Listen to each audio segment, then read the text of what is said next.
Wardee Harmon, welcome to Women's Wellness Radio. Thanks, Bridget. Happy to be here. Yeah, happy to get to know you better. You are a big supporter of our Hormone Balance After 40 Summit, which I really appreciated. So hopefully our communities are getting to know each other a little bit. So now my community can get to know you. So I would love to just start with how you got into establishing your business, what it's called, and what drew you to this topic. Wonderful. Well, we have 3 children, and with the birth of our third child, our son, who is now 17, so this was quite a while ago, he had food sensitivities. We say he was like the canary in the mine for us, just like waking up our family to this idea of needing to use whole foods and clean foods. And so that led our family on this journey of really cleaning up the food we ate, cleaning up our environment with toxins, and then turning to methods that we call traditional cooking methods to enhance the nutrition and digestibility of foods. And it's not really that we're doing new things, but it's a return to old methods like culturing and sourdough, which just make... Well, you get an explosion of probiotics when you culture and ferment foods, and when you use things like sourdough on grains, and we in particular like ancient grains, not modern grains, you enhance the digestibility and nutrition, and kind of counteract the what you would call anti-nutrients in grains like phytic acid. So anyway, that sort of just did so much for our family in terms of healing and resolving issues. And we're not 100% there because we do live in this broken, fallen world, but it was just so life-changing for us. And I began teaching it online in 2009 at gnaufglins.com, which is an acronym for God's Natural Organic Whole Foods Grown Locally in Season. And we've now kind of rebranded to Traditional Cooking School. So it's traditionalcookingschool.com. We have weekly articles, podcast recipes, and we also have a private member site for people who want to go deeper into traditional cooking and just really, dive into learning the fundamentals of traditional cooking, sourdough fermenting, and things like that. So, boy, it started a long, long time ago, and here we are. And, I think that I feel so blessed because what we've learned that changes our family so much is having a great impact on many other families to bring joy and healing to their family dinner table. That's so great. That's such one of the big reasons, right, is like we want to support our kids and do our best by them and not see them suffer. So that's so beautiful. I really appreciate that you're helping families, because I think that's one of the most foundational things we can do is just bring families together around something healthy. So you were sharing with me though that more recently you've had to kind of reevaluate how you eat because of your own health and hormones and weight. So tell us that story. Yeah, and I'll try to be direct, but as with many of us, I think it's a winding road with twists and turns. So I'm in my 40s now, and if I look back, I can see struggles since I was a teenager, basically since I went through puberty, and things that I just thought, oh, this is me, now sort of makes sense that I've been having hormone issues for a long time. And of course, I can kick myself and say, why didn't you get to the bottom of this? But, I'm a mom and I do work on our business. And so like many of us, we just tend to put our health to the wayside because we're focused on our families and our responsibilities. So it is what it is.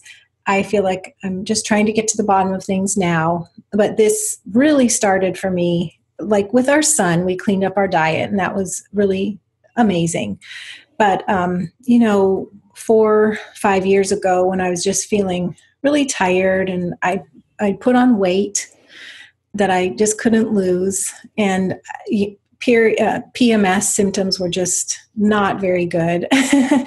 And so then just realizing that, my female sex hormones are all low, estrogen, progesterone, and testosterone, although I may have had high androgens a long time ago. And so it all related to, with working in front of a computer and eating all these wonderful foods and metabolism slowing down, just like this recipe for having, 30, 40 extra pounds. And so I didn't want to abandon the wonderful foods that we were eating. because I think they're so healthy. I just think that me, like so many people, you can't just say, well, it's not one size fits all. Every person needs to find what works for them. And as we get older, we may get more sedentary, all these things that metabolism slows down. And so even if it's good food, too much food is just going to lead to, weight gain and high blood sugar levels or things like that. So what I did was I didn't want to leave traditional foods, but I also learned about this eating plan called Trim Healthy Mama. And maybe your listeners have heard of it. And Trim Healthy Mama, it's developed by two sisters. And I'm not authorized as a teacher or anything. I'm just like going to share kind of how it changed my life. Yeah. Yeah, I'm a big fan. And one of the sisters, part of it is what you'd call a purist or a traditional foodie like me. So she doesn't like use the store-bought convenience things. She's the one who's like fermenting and stuff like that. So I really related to her. And it's completely possible to like take on this eating plan without abandoning the whole and cultured and, the traditional foods we love. And the basic idea here is that both fats and carbs are fuel sources for our bodies. And if we have too much, we store the excess as fat. And so as we get older, more sedentary, and we're still eating the same portion sizes, we just eat too much of the fuel. We just don't need that much fuel. And so our body stores it as fat. So really the basics of the plan is just to split those up, those fuel sources of carbs and fat. So you always have protein in every meal or snack, but you have protein with carbs, or you have protein with fat. And you may have minimal amounts of the other with that meal. Like if you have a protein fat meal, you may have like a minimum of non-starchy carbs. Or if you have a protein carb meal, you may have just a minimum of fat for flavor and enable you to cook it.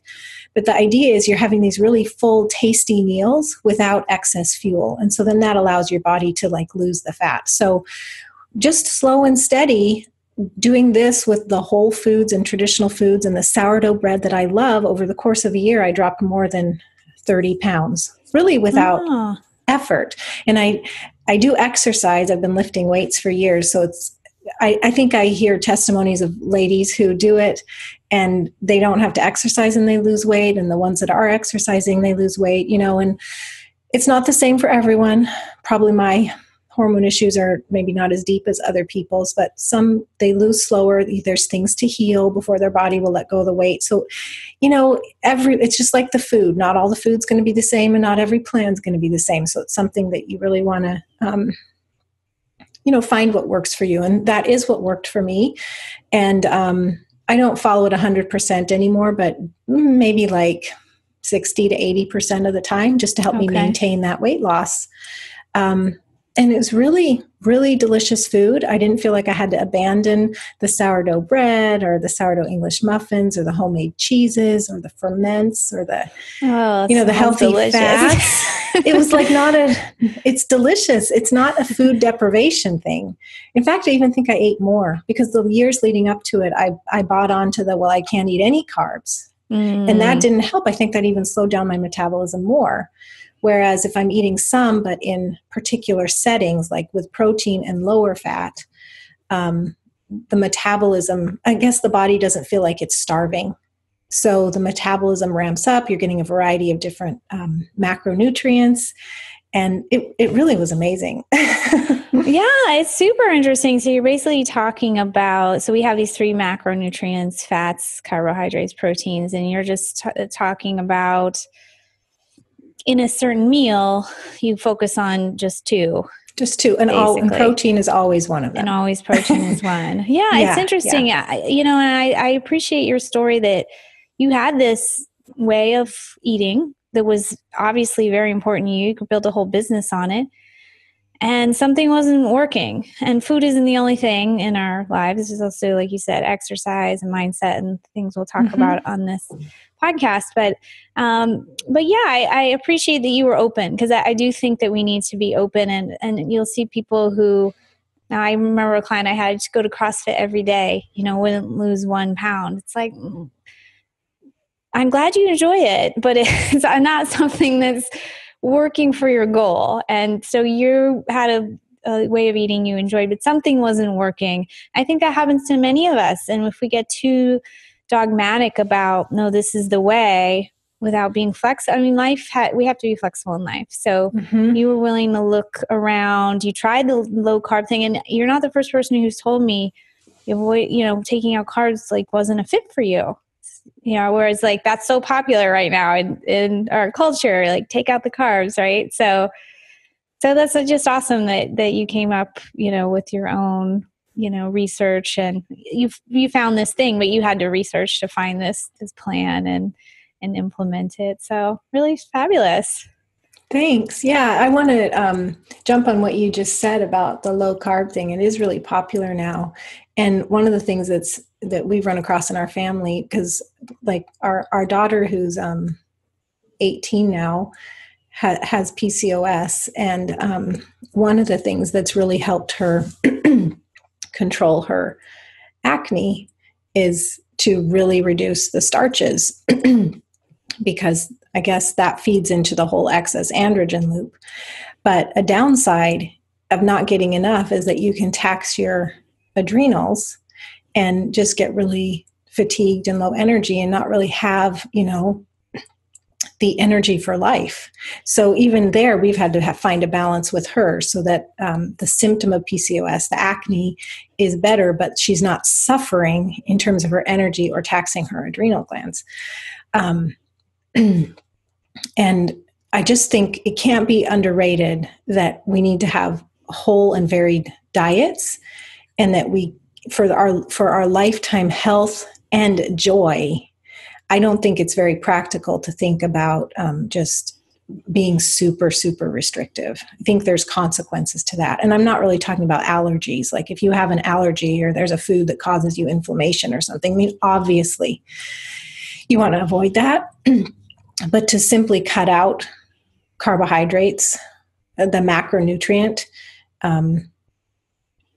I think there can be consequences like we were just talking about. And I think there's ways to do it smart where you're not overloading, but you're not depriving your body so your body can, manage it, whether it's eating it with fats or protein. I mean, there's different diets where, we probably shouldn't be eating carbs alone, and they should be complex and not huge amounts of them. But I think everybody needs carbs. Yeah. I mean, there's different opinions for sure. And like some people are on keto and low carb and it's working for them. But yeah, I like the food combining. We did a show on blood sugar a little while back, and my guest was saying, if she eats like fruit by itself, her blood sugar spikes too much. But if she has it with a green smoothie or a salad, that she's getting the micronutrients and maybe the fiber that lets her process that differently. So yeah, interesting. Yeah. And I don't mean it as 100%. I just mean it like, let's tread cautiously when we consider abandoning a whole macronutrient. A whole 1/3 of our possible diet. And within that category, it's so broad too. There's starchy and non-starchy. And I mean, in keto, they're eating non-starchy. Right? They're eating non-starchy carbs under a certain glycemic index and to add up to be a certain grams per day, right? I mean, they don't go over it's limits. Very low. It's very low, but it's still there. A little bit. Yeah, a little bit. Yeah. So I noticed on your blog and you have a great website that people can visit. They mentioned like energizing like dishes versus satisfying dishes. Do you want to talk about that a bit? Sure. Yeah, that is actually Trim Healthy Mama term. So satisfying dishes are the ones that are protein and fat. So if you ever think about sats, they really satiate you. They make you just feel satisfied. There's the flavor and just the fullness. And then the E, energizing, would be the protein plus carbohydrate meals. And it's not heavy on the carbs. And you're, careful about you're just careful about you don't have too many of them, and those are called the energizing. And if you're a person that can do it, that they just say that's energizing, provides you energy, and so you're switching, not even on like everyday S for breakfast. Oh, okay. You're just switching. I mean, you can plan it out, but it's kind of like you don't have to follow a prescription. It's just like, I'm going to have an S breakfast. Tomorrow I'll have an E breakfast. I do usually try to do my E's around my workouts, because post-workout's a great time to have carbs. So that's what I try. That's how I plan mine. So if I'm weightlifting 3 days a week, then I do it in the morning. Then what I do is I have my E breakfast and maybe even another E lunch or dinner. And again, that's protein with carb. I have those on those days. So I'm providing that to my muscles. And I'm not sure I exactly understand the science of that. My husband is the one who said you should have your carbs post-workout. Yeah, you're repairing the damaged muscle, right? Like that you kind of damage muscle when you lift weights, so you have to repair it. So I think that carbs give you some energy. I know the protein does that. And I think maybe the carbs is what like restores, I don't know. But yeah, it's something to do with that. Sorry, everyone. I don't exactly have the answer. Oh, that's okay. That's okay. We're not talking so much about workouts. Yeah, I noticed for me, like I really need to have a protein and fat at breakfast. Like if I start the day with carbs, occasionally I will, like on the weekend or something, but I just tend to crave more. So I know you said like maybe everybody's different, but that's just something I notice in my body that I noticed that in me too. Yeah. I mean, it is true that the fat protein is just so satisfying. I can go longer without wanting to eat again. Yeah. Well, let's talk about how you brought in your traditional cooking and whole foods to this kind of trim healthy mama concept. And I'd love to hear more about what you teach as well. Okay. So, some of the ways that I've made it work is just by really looking at the traditional food and these foods in their natural balance of macronutrients, again, which are proteins, carbs, and fats. So a real good example is raw milk, or at least non-homogenized milk. And if milk is raw meaning it's not pasteurized or homogenized, or at least if it's non-homogenized, that means homogenization is the process of making the fat molecules the same size as the rest of the milk so that the fat stays distributed in the milk. Non-homogenized, it hasn't gone through that process, so the cream rises to the top. So there's this natural separation of macronutrients in raw milk or non-homogenized milk, non-homogenized whole milk, where the fat's at the top and then the milk itself is the protein and sugar mixed together. So then if you culture that, which a big part of traditional cooking is fermenting and culturing. So if you turn that into yogurt or kefir or cheese, you either can skim the fat away before you do that, or if you make yogurt or kefir, you culture the whole thing, and even cultured, you'll have this sour cream that rises to the top. So you have this food that naturally separates into two parts. The curds, which is the coagulated milk, and the fat, which is the sour cream that rises to the top. And the one thing that I didn't mention, because the curds is the protein, the one thing I didn't mention is where did the sugar go? Well, when you culture milk, the organisms eat the milk sugar, the lactose. So, and if you do it for at least 24 hours, you get a maximum reduction of lactose. So basically, no sugar left. So then this cultured raw milk, the curds, the protein, which would be the kefir yogurt part, is basically protein with beneficial acids. The sour cream that rose to the top is basically the, sour cream, the fat part. So if you had it all together in a meal, you're having protein and fat. So you could make a smoothie out of, your cultured kefir yogurt with the fat intact, and that would be considered like an S, so fat and protein, and you would add other ingredients into your smoothie that are either fat or protein based, or like flavorings that are like no carb. Okay, so cocoa powder, MCT oil, greens, so you're just basically not adding like fruits. Okay, so you're doing a fat protein based smoothie.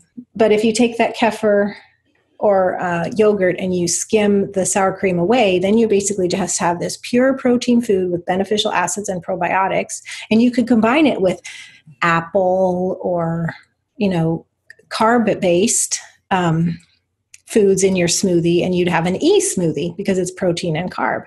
So that's just one example of this beautiful traditional food, raw milk that you've cultured, that just works right into separating out your macronutrients. Another example, and I think that can sound overly complicated. I don't mean it to be, but I'm just trying to make the point that raw milk, or at least non-homogenized whole milk, separates. And so you can easily work it into protein fat or protein carb meals. Another example is like a whole chicken. So if you cook a whole chicken, your dark meat is the meat that's fatty. So your thighs and your drumsticks. So you have this protein with just fat in there that you can use in meals that are protein fat based. Whereas the breast on the chicken is like a non-fat piece of meat. And so that would go into e-meals, as Trim Healthy Mama calls them, that are protein carb based. So you could have like chicken breast, and you could have like rice noodles or spaghetti squash, or you know what I mean? You could just take it in that carb. Veggies. Yeah. Okay. And not a ton of them, but you could use that white meat. It's not bringing any fat to the dish, and you could have it with carbs. So I eat chicken breast quite a bit with like rice noodles. Okay. Yeah. Whereas I would use the dark meat with,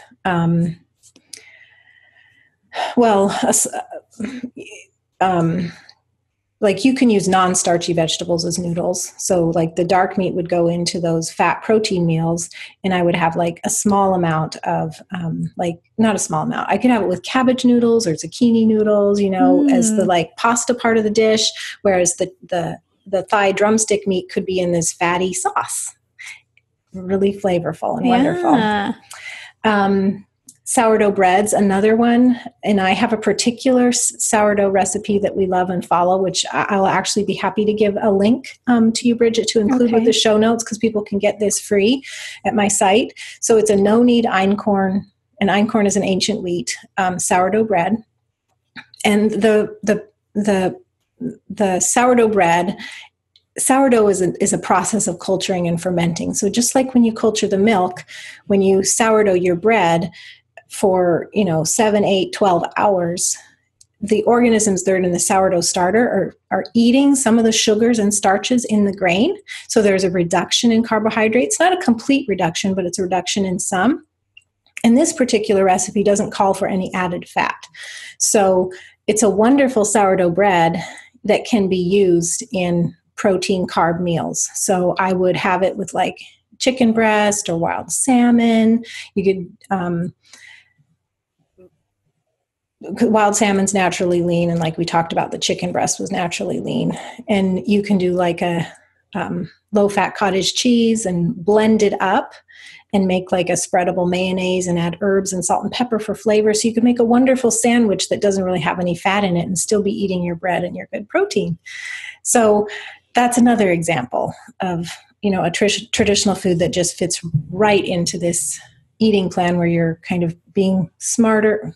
You're just combining the macronutrients differently so that you keep your fuel sources low so that you can maintain or lose weight, your weight loss or lose weight. Does this make sense, or am I just... Yeah, no, I love it. And I love how you're bringing in, these traditionally cooked foods and whole foods. Because I'll admit, like sometimes I'm making a smoothie or something and I just feel like it's just not a lot of real foods in there, like fresh foods, like a lot of powders and milks and but I love the idea of using this homemade kefir. Yeah. I do know how to cook a whole chicken. So that's something, but I've never, I don't think, sourdough'd anything. So that's okay. I bought a starter once and never used it. It just opens up the diet. I think that a lot of women these days are struggling with what they feel like is, a limited diet because their digestion has gotten sensitive, or they're watching their weight, or they're trying to follow a certain plan, or they, heard that this food is bad or that food is bad. So you're really opening up our menu, which is great.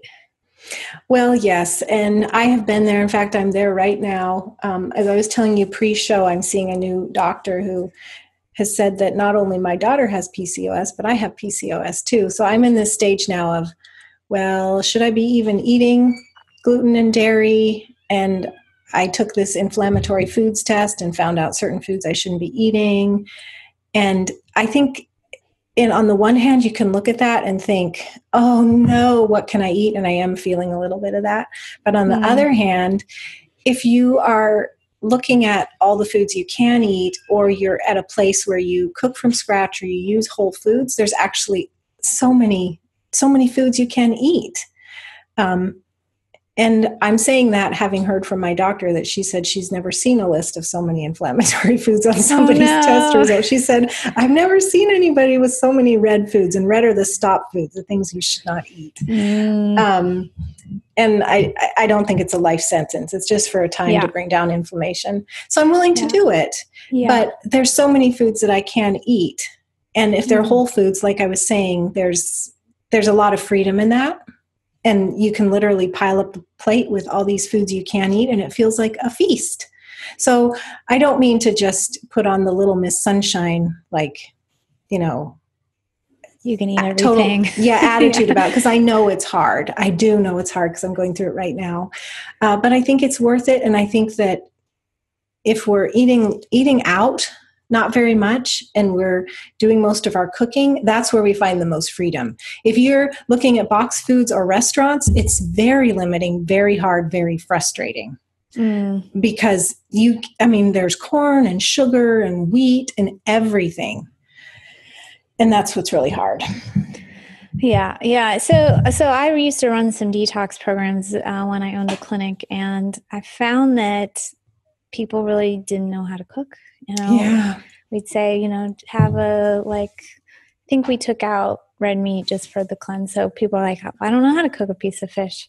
So I had to, write it up. How there's a couple ways you can cook a piece of fish.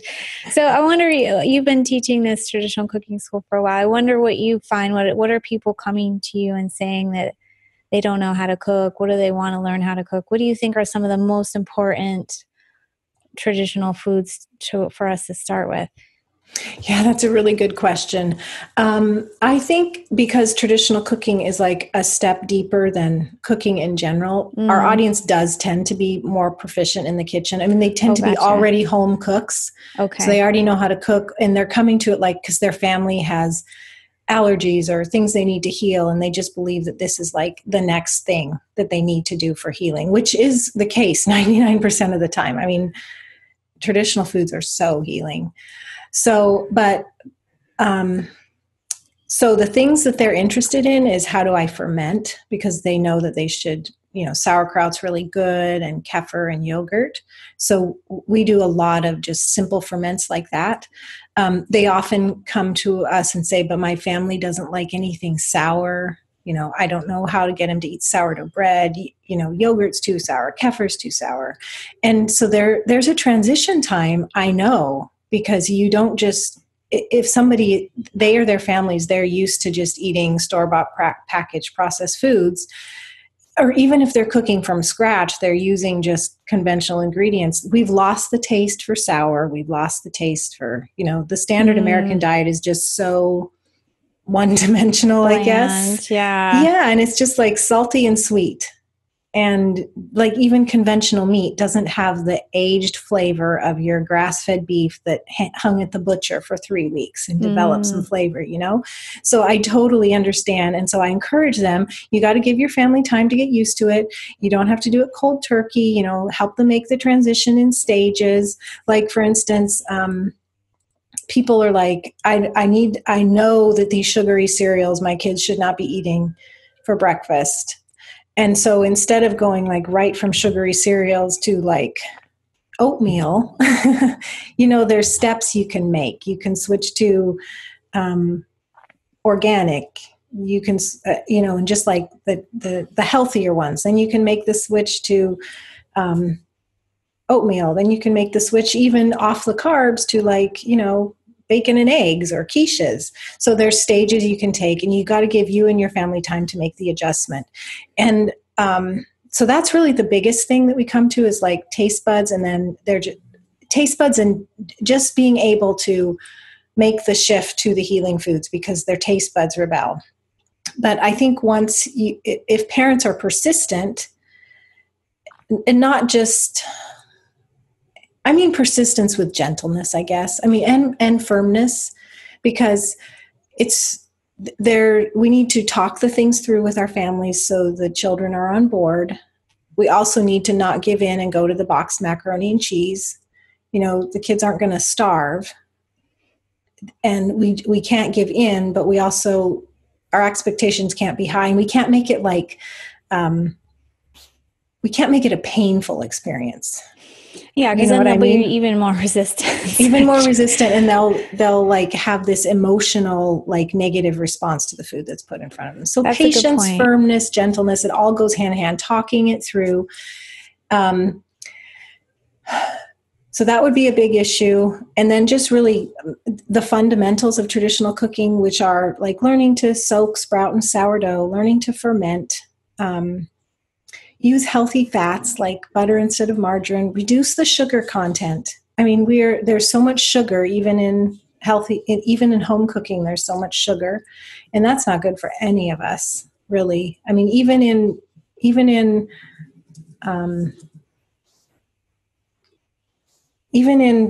people that like say I eat traditional foods or I eat healthy foods, there's just way more sugar than needs to be.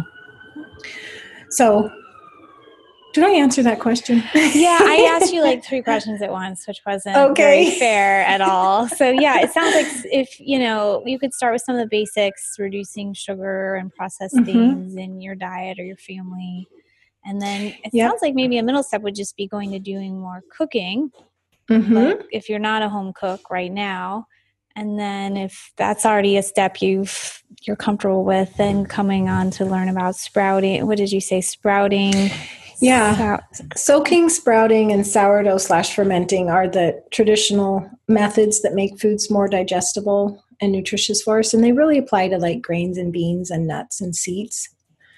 So like nuts often give people tummy aches. They're just really hard to digest. But if you soak them overnight in some warm salt water, that can, there's enzyme inhibitors in the nuts. They like block your body's own enzymes, but soaking will deactivate them.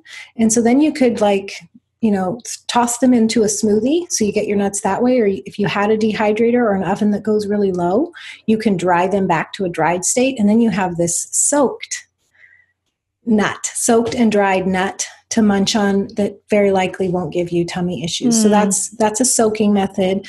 Soaking with grains involves, like if you had like some muffins. One of our most popular recipes is way back from 2009 or 2010. It's soaked muffins.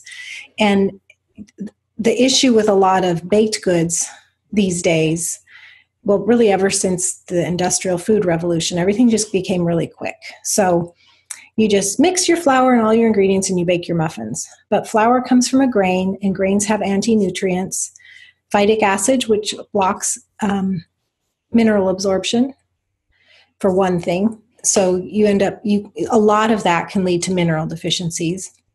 So soaking just involves combining your flour with the liquid and adding some acid and soaking it overnight to prepare it for better nutrition. Then you add the rest of your ingredients and bake your muffins. So you started the night before, but it's actually just as quick as whipping it up on the spot. So that would be soaking of grains. Sprouting is where you're taking your like whole grains or your whole nuts and you soak them and then drain them the next morning or 12 hours later. And then you let them sprout as if they were growing a plant. And you just sprout them just a tiny bit, and that prepares them for good digestion. Then you can work them into recipes or dry them. And the final category is sourdough or fermenting, where you're introducing a culture, beneficial organisms like bacteria and yeast, like a sourdough starter is an example, or the yogurt culture is an example, or kefir grains are an example, or if you're making sauerkraut, just really, if the organisms are abundant on the cabbage and then you combine it with salt and it just allows them to flourish. But in all those situations, the organisms are doing the work of reducing sugars and starches, reducing anti-nutrients, creating more enzymes, which we all need more enzymes, and creating a probiotic colony, so it creates a probiotic-rich food. That is the best traditional food method. I said them in order: soaking to sprouting to sourdough/fermenting. in order of effectiveness, the final one is going to be the very best. But even soaking is beneficial, even in just improving the texture of your food. So that's like one of the things that we teach. Okay. And it really applies to many food groups. I'm very intrigued by it. So I'd love to hear more about how you teach it, what programs you offer. Yeah. So we do have lots of recipes in all the categories of traditional cooking at our site, traditionalcookingschool.com. It'll just give everyone a kind of a taste. If you go to the front page, there's scroll down a little bit. There's some categories listed to investigate our archives. So if you just wanted to learn about sourdough, you could click on that, fermenting that, etc. They just give you a taste of how easy it can be and how tasty it can be. Again, if your family's new to it, there could be a transition time, but eventually 99% of the people say, wow, this tastes so good, just way better than anything I could buy. And we do have a membership program for people who want to take classes and dive into these. So right now, we've been doing this since 2010, and we're on our 13th class, actually. So every year we add 1 or 2 classes into a private membership area. So there's 2 classes on the fundamentals of traditional cooking, which are some of the things I've just been describing now, but we also talk about incorporating vegetables and healthy fats and making broth, simple ferments, reducing your sweeteners and teaching you how to use natural sweeteners instead. Even salt, like table salt. I'm sure you talk about this a lot, Bridget. Table salt is a poison, and unrefined sea salt is what we should be having. Yeah. So, and we also have a class on sourdough. We have a class on the ancient grain einkorn, which is the 5,000-year-old variety of wheat that wasn't hybridized, wasn't selectively bred. So it's gentler starch, gentler gluten, just easier to digest. We have a couple pressure cooking courses. So, for people that feel like time is at a premium and they'd love to cook from scratch, but they actually want to save some time, pressure cooking could be an option.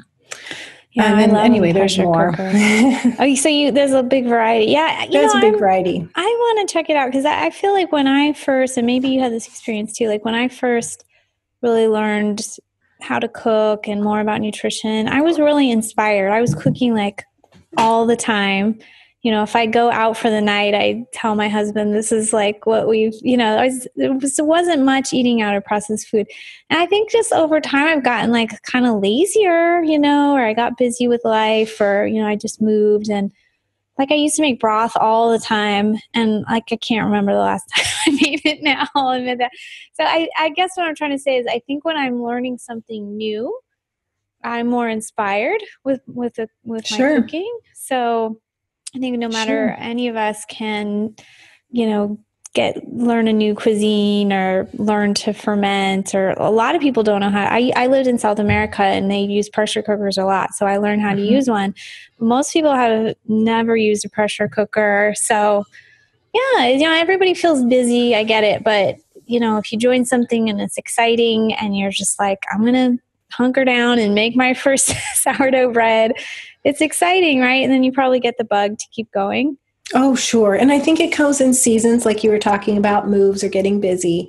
So, there is no guilt for picking and choosing because, I think you've probably noticed this, Bridget, but there's this resurgence of healthy foods on the market.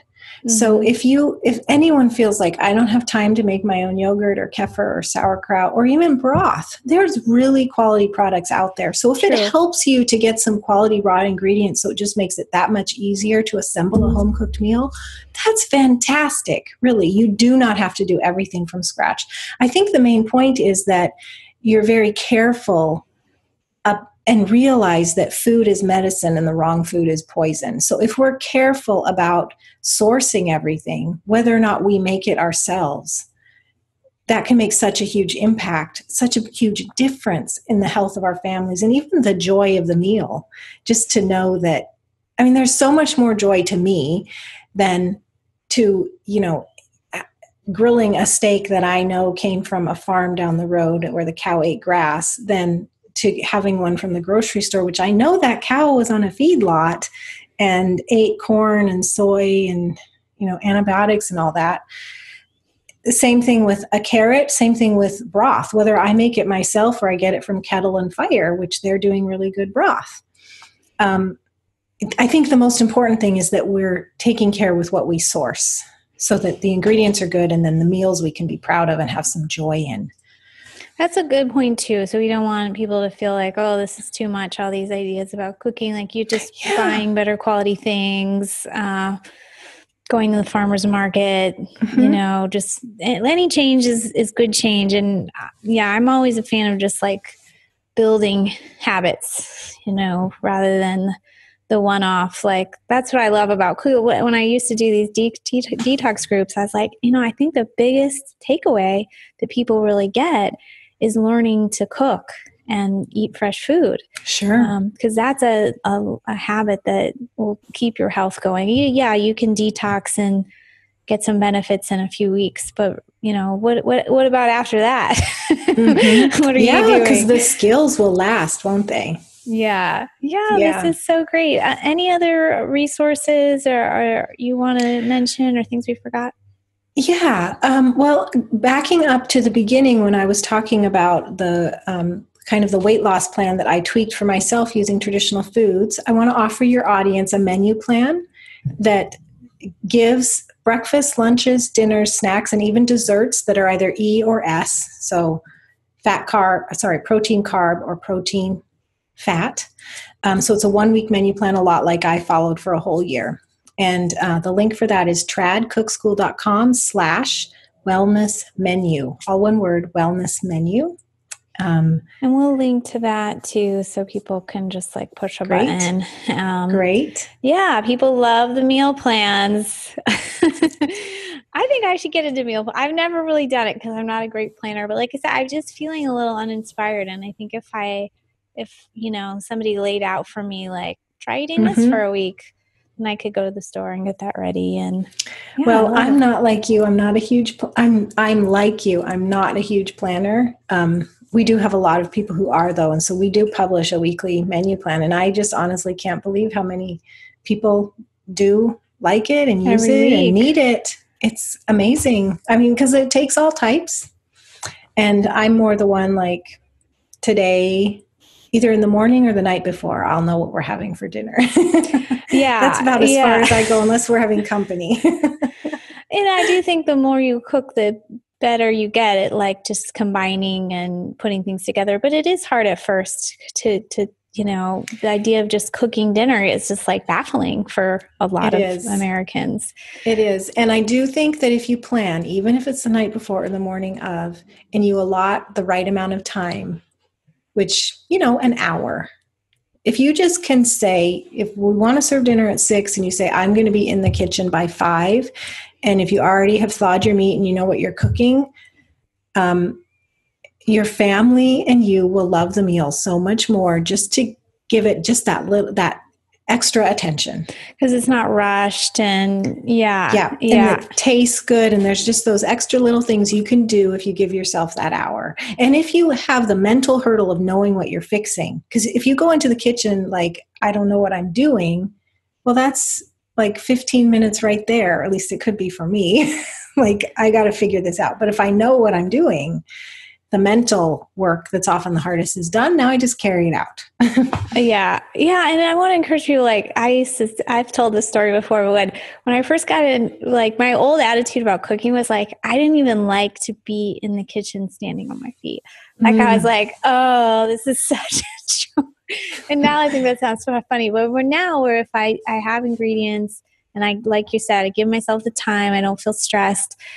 I just feel like so content in the kitchen, laying things out, getting my prep bowls. It's just a nice moment where you're in the moment instead of on the computer or commuting. So even if you feel like, well, I don't like cooking, you can totally transform that.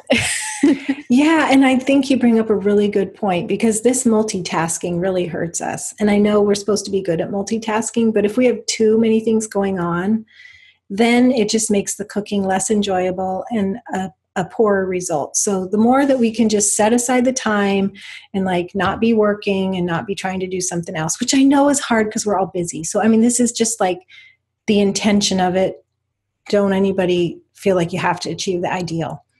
But the more that we can just be in the kitchen cooking instead of doing a million other things, the more we'll enjoy it. Yeah, you will. You will learn to really enjoy that time. So thank you for your time, Wardee. This was a really great conversation. I appreciate you coming on, and we'll share a link to your website and that menu plan gift and some other things you mentioned on the show notes and the blog notes. Thanks again. Thank you so much.